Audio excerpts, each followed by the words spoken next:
Okay, so the third tip for today is to just really have those talks continuously. You don't ever want to stop the talks. You can set a time with your family. Some parents will do it during the bath time because that's when you can talk about body parts.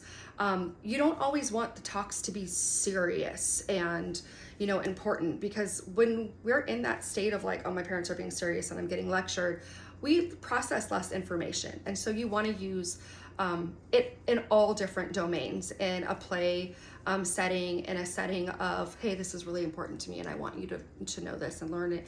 And also, the more you talk about something, the more they're going to understand. Just think about when you went through puberty and you might have had a talk with one of your parents or both of your parents, or a talk at school.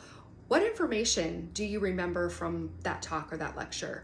I don't remember. I remember a lot of things from like my mother, but because of our family setting and our experiences, they were frequent.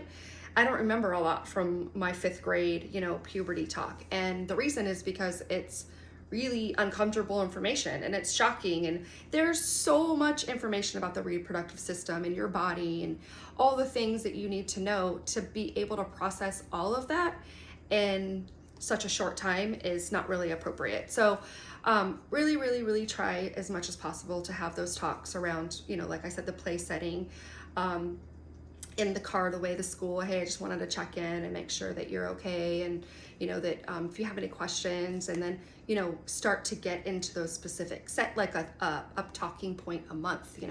We want to talk about the reproductive system, or maybe you want to talk about parts, or maybe you want to have a conversation about something that made you uncomfortable, that kind of thing.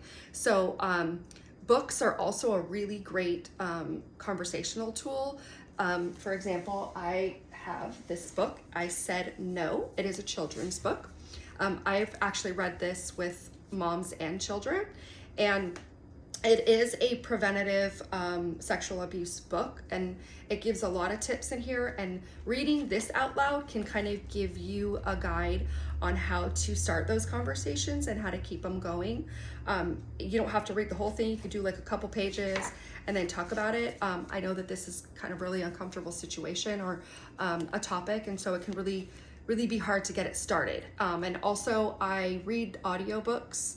So if you go on the YouTube link, you'll find me reading this on audio, and you and your child, wherever you're with, can read the book, listen, follow along, and then, whatever point is pointed out to your child or you, kind of resonate an idea, and then you can guide your talk that way. So those are also tools, and there's a couple of other books that I have on the audio for this subject. So I hope those are really helpful. Of course, we're going to continue with our tips and tricks and all the different aspects of life that we want to really help our children play and grow.